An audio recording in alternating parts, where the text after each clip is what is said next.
Can you hear us now, Judge? I can hear somebody clearly. This is Angela Blake, attorney Okay. for Yolanda What? Vallejo. Angela Blake? The Angela Blake? Yes. How are you, young lady? All right.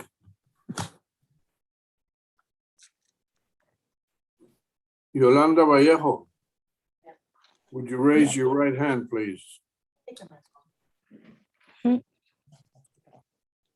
You solemnly swear that in this proceeding, the information and responses you submit will be the truth, the whole truth, and nothing but the truth.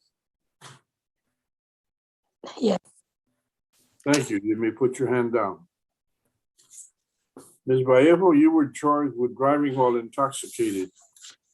Said to have occurred on or about May the 20th of 2019. Are you that person? yes, All right. It is my understanding that you're here with the intention of submitting some kind of a plea. Am I correct? yes, And are you a U.S. citizen? Are you a U.S. citizen? yes, yes, Okay.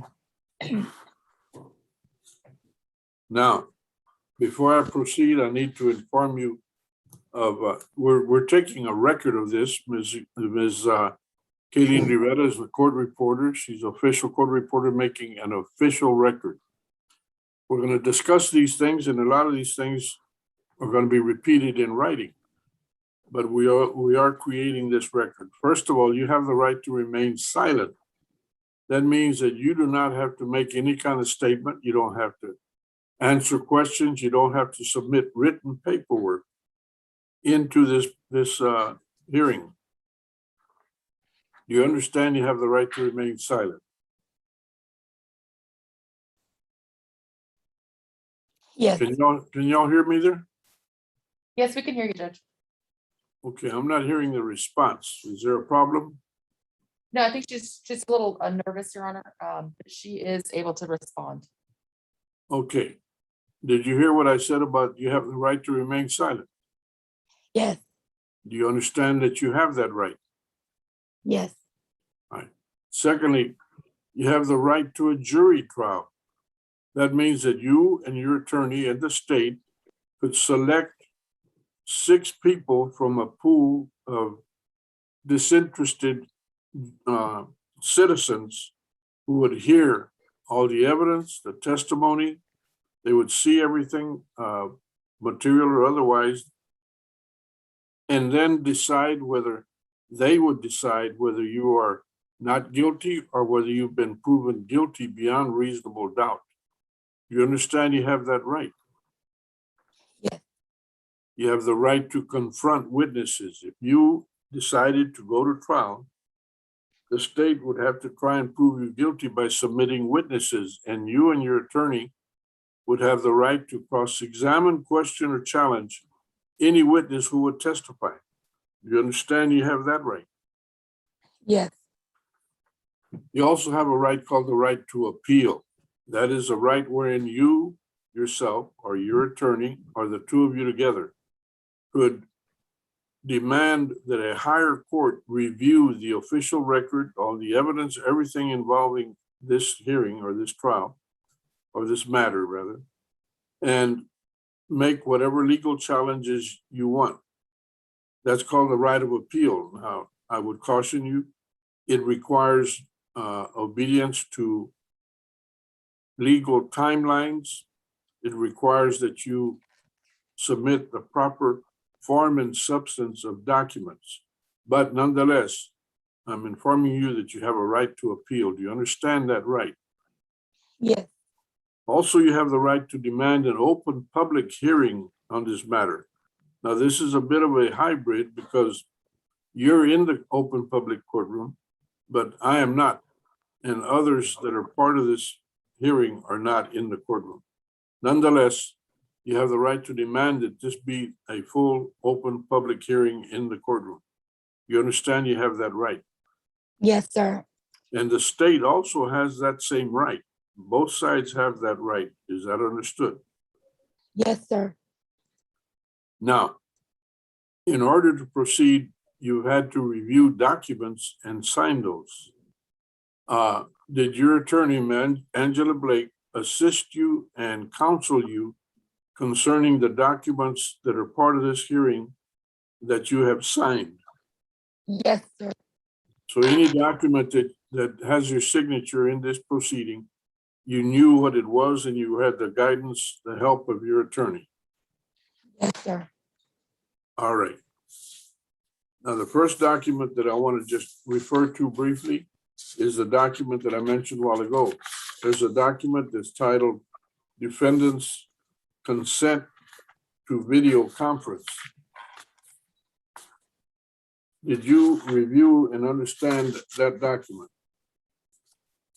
Yes, sir.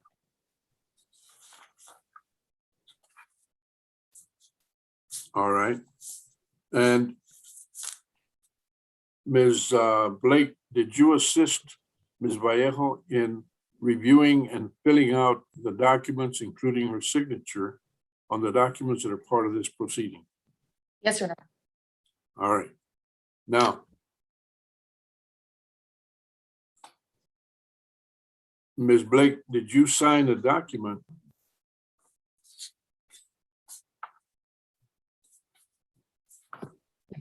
Oh, sorry.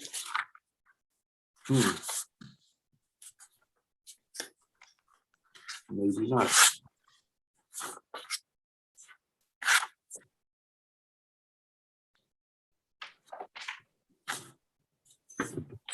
Ms. Blake, do you affirm that the state has, in fact, complied with Article 39.14 Texas Code of Criminal Procedure in that it has provided to you all the discovery that is required by law?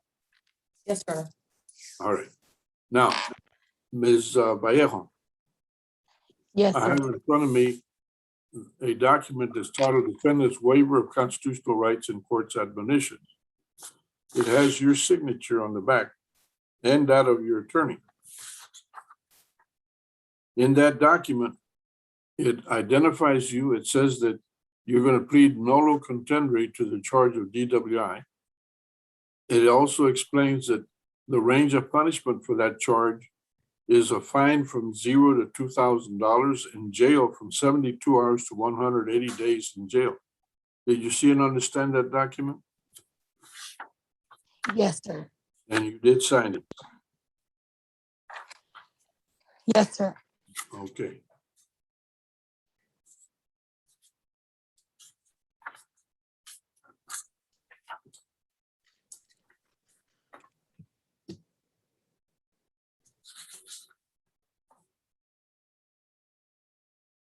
Another document that's very important is a document that's titled Trial Court's Certification of Defendant's Right of Appeal. This document, I certify that because you have a plea bargain, you do not have a right of appeal. Did you see that document? Yes, sir. And you signed it. Yes, sir. All right. Also, there's a document titled Plea Agreement. This one says, among other things, that you are a U.S. citizen. I've checked those off myself. It has a section called Defendant's Acknowledgements, or that the defendant acknowledges, and it has a list of rights and protections that you have been informed of. Then it has a declaration that you are pleading no contest. Is that true? Yes, sir.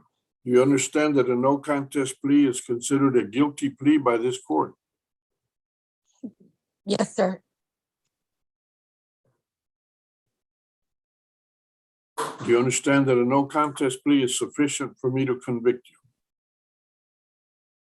Yes, sir. All right. And the plea agreement, what it contains, it has the motion by the state to proceed on DWI first, misdemeanor B. Then it talks about conditions of supervision. Did you fill out I have in front of me a document that has your signature. It's titled Application for Probation. Did you Yes, sir. review and understand that application? Yes, sir. All right. Did you also fill out a personnel data sheet? Talks about you, your history. Says you're unemployed. How long have you been unemployed? Like a couple of months, like 4 months or 3 months. And you don't have a vehicle? No, I don't have a vehicle. I'm sorry? No, I don't have one right now. Well, what were you arrested in? In a car. Whose car was it? I forgot his name. Caution, Ms. Blake, you need to caution her that she's under oath. A friend's car. And what happened to that car? Does your friend still have it? Yes. Well, it was totaled.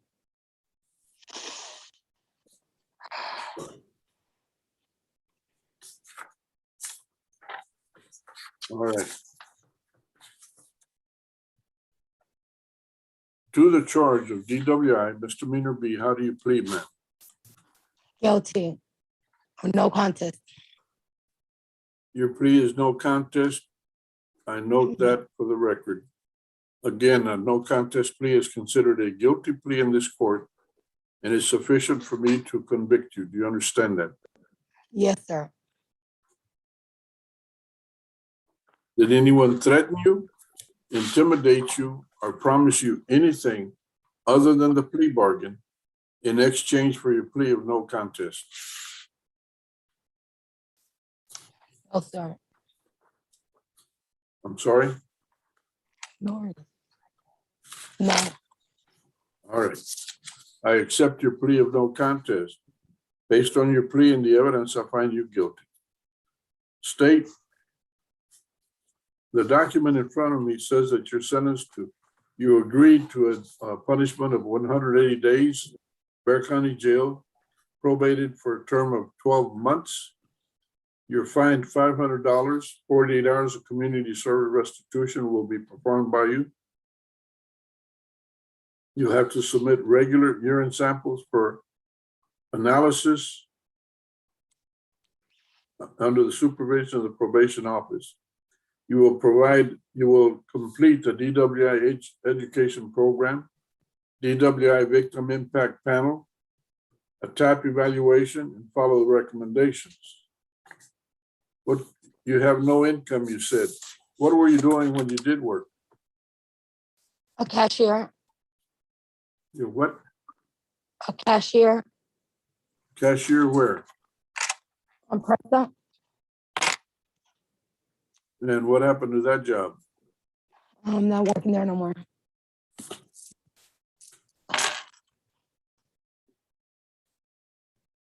I'll assess a $25 a month supervisory fee.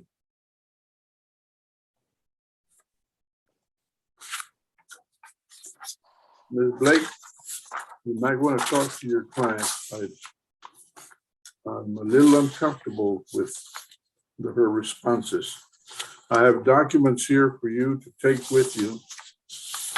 They're here in the office. You'll need to come back to the office and submit your thumbprint on the documents as required by law.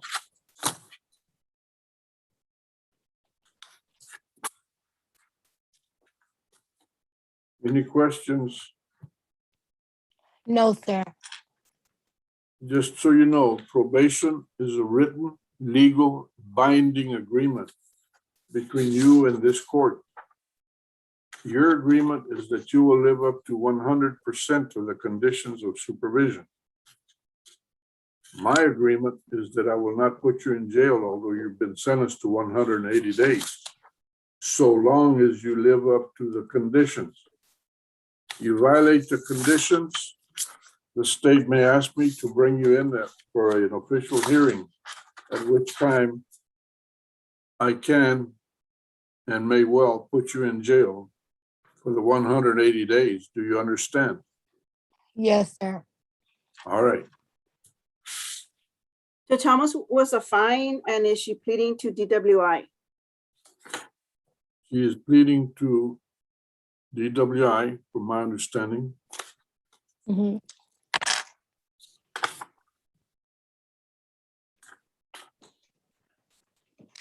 The fine was